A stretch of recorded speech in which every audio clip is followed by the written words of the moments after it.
Welcome back to The Heat. We're talking about the source of almost half of the world's power, coal. We just heard the benefits of coal in the United States, but what are some of the concerns that people may have? Joining us now is Alex Trembath from California. He is a senior analyst at the think tank, the Breakthrough Institute. Alex, thanks for being with us. Thanks for having me.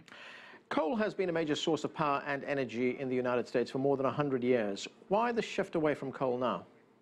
So the story of coal in the last decade or so is very remarkable. We've seen a dramatic reduction in the consumption of coal for electric power, dramatic reduction in carbon dioxide emissions as a result.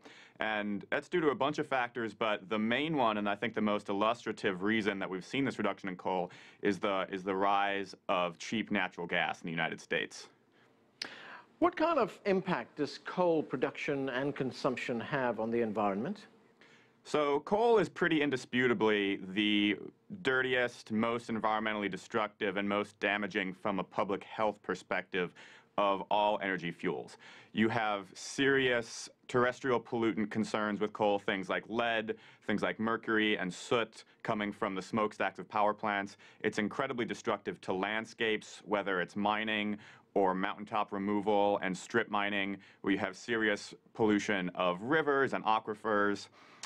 You have sulfur emissions, and of course you have the highest carbon content of any energy fuel, which, as you said, is the reason that coal is the main contributor to global climate change and carbon dioxide emissions. Now, when you have a population here in the United States, hundreds of millions of people, are renewable sources going to be able to sustain the energy needs, or is there always going to be a dependence on fossil fuels?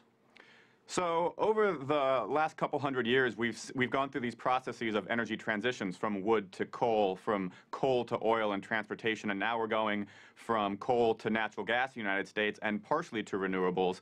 But the reason that we haven't seen renewables scale to the degree that something like natural gas has recently is simply because those technologies are more expensive, they're more diffuse sources of energy. So if we do want to continue this transition from coal to natural gas to zero carbon technologies like renewables and nuclear power, then we need those zero carbon technologies to be cheaper and to be more scalable than they are today. Right, when you say zero carbon, are we still going to see coal being produced and consumed, but perhaps, there's lots of talk about clean coal, about being able to capture these carbon emissions, making the fossil fuel much cleaner? Mm-hmm. Right. There's a lot of good progress on carbon capture and sequestration technology, a lot of really interesting international collaboration on innovation. I think the most impressive and most significant investment being made in carbon capture is coming from China, which of course is now the world's largest consumer of coal and has serious CO2 and public health implications of that coal. So yes, renewables, nuclear, carbon capture are all promising future transitions away from coal.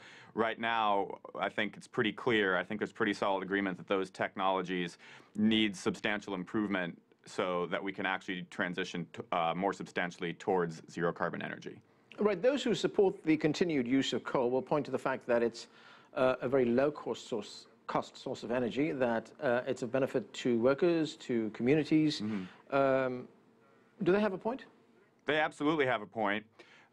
Particularly around the world, the cheap natural gas is largely a phenomenon contained to the United States. In the rest of the world, coal is almost literally dirt cheap. We're talking about digging rocks out of the ground and burning them to produce economic growth, to produce economic prosperity. It is quite literally a dirt cheap fuel to produce energy. There are serious environmental and public health consequences of that, but there are also, I think to date, again, indisputably, the benefits of coal have been tremendous, basically powering the modern world for over a century or two.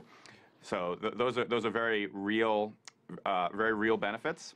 The interesting thing about coal is it is just about the cheapest and dirtiest energy source we have, and it's also the one with the most scalable and most number of substitutes, particularly natural gas, which in the United States we've seen has pushed coal off of the system to a tremendously rapid degree. And also, again, with continued innovation, things like advanced renewables, nuclear, and carbon capture technologies that themselves have economic benefits potentially in the future.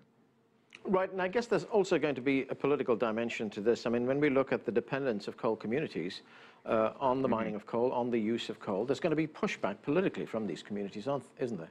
Absolutely, and from our perspective, from my perspective, that's a strong justification for a strong public policy social safety net for workforce training and workforce investment. The transition from coal to natural gas or coal to cleaner fuels is emblematic of these energy transitions that the United States and the world has experienced for over a century. They're similar to transitions in agriculture, where lots of people lost the ability to make money as a farmer in the last 100 years, but I don't think anyone would want to go back to the agricultural system of 100 years ago. We're going to see similar dynamics taking place in energy, this force of creative destruction of jobs and industrial productivity being lost in coal and being taken up in new industries, natural gas, renewables, nuclear, energy research and development. That doesn't provide necessarily any consolation for folks who are miners, for folks who are in the coal industry today. But again, I think that's a good justification for guiding these energy transitions with policy, both at the technological and at the employment and industrial level. Are you hopeful that there will be a shift to renewable sources of energy in the coming years, the coming decades? I mean, we have seen a change in thinking, haven't we? I mean, the mindset has been changed. There absolutely has been a change in thinking and a change in mindset. What we've seen with energy transitions is that they're motivated first and foremost by better, cheaper technologies. In the United States, we've been trying to regulate coal away really since at least the 1980s, and the most rapid transition away from coal occurred as a result of a cheaper, better technology, the innovation in shale fracking and cheap natural gas. It's certainly feasible, very feasible, that we can make similar improvements in much cleaner technologies, solar, wind, batteries, advanced nuclear reactors, carbon capture, that would enable this continued reduction in emissions, this continued transition towards cleaner fuels.